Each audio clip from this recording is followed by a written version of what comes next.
제100차 최고위원회의를 개의하겠습니다.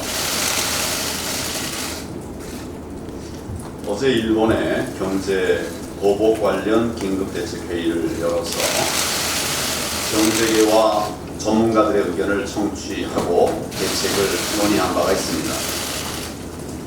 예상대로 경제계는 현재 상황을 크게 염려하고 있었고, 전문가들은 개별 기업이 풀기 어려운 문제인 만큼 정부가 시급하게 나서서 해결해야 한다는 의견들을 주셨습니다. 이대로 가면 우리 경제에 엄청난 타격이 될 것이고, 우리에게 시간이 얼마 없다는 것이 공통된 견해였습니다. 이러한 상황을 감안할 때 일본의 경제 보복이 확대되고 또 장기화될 가능성이 높다는 것입니다. 우리 경제가 심각한 타격을 받을 수밖에 없고, 하루라도 서둘러서 대책을 세워야 하는 상황입니다. 그런데 청와대 정책실장은 충분히 예상했다고 주장하면서도 정작 대안은 내놓지 못하고 있습니다. 금융위원장은 일본이 돈을 걷어가도 다른 데서 빌리면 된다는 그런 이야기를 하고 있습니다. 전혀 현실적이지 않은 수입선 다변화나 소재 부품 국산화가 지금 당면한 위기의 해결책이 될 수 없습니다. 여당에서도 부랴부랴 특위를 만든다고 하는데, 의병을 일으키자는 식의 감정적 주장을 내놓는 것은 바람직하지 않습니다.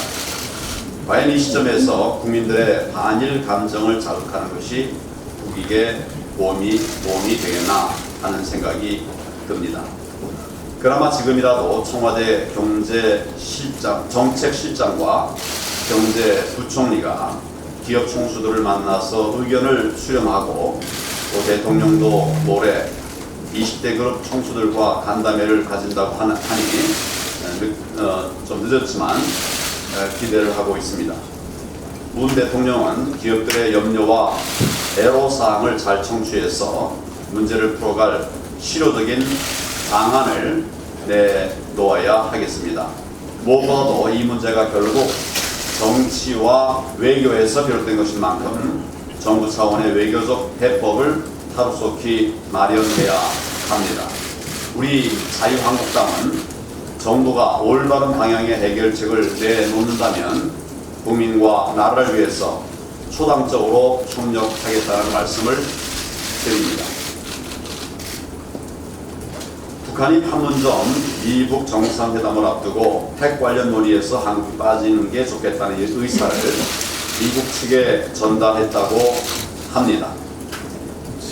미국과 북한이 직거래를 하자는 것인데, 한마디로 통미봉남을 고착화하겠다는 의도로 보입니다. 판문점에서 문재인 대통령이 회담장에 앉지도 못했듯이 앞으로의 북핵 협상에서 우리가 완전히 배제되지는 않을까 염려할 수밖에 없는 상황입니다. 문재인 대통령은 그동안 운전자와 중재자를 자처해 왔는데, 이렇게 무력한 신세로 전락한 것이 안타까울 지경입니다. 결국 미국, 북한 그 어느 쪽도 제대로 다루지 못하면서 큰 소리만 친 것이 아닌가. 그래서 이런 납득고 뜨거운 그런 결과가 나온 것이 아닌가 생각합니다. 문재인 대통령께서 남북 간 물밑 협의를 주장했다가 북한에서 남조선 당국을 통하는 일은 절대로 없다고 공개적인 면박까지 당한 일이 있습니다. 비건 미국 국무부 대표도 그런 말을 왜 했는지 알 수 없다고 문 대통령의 발언을 부인했다고 하는데, 정말 우리 국민들 그걸 어떻게 생각을 하시겠습니까?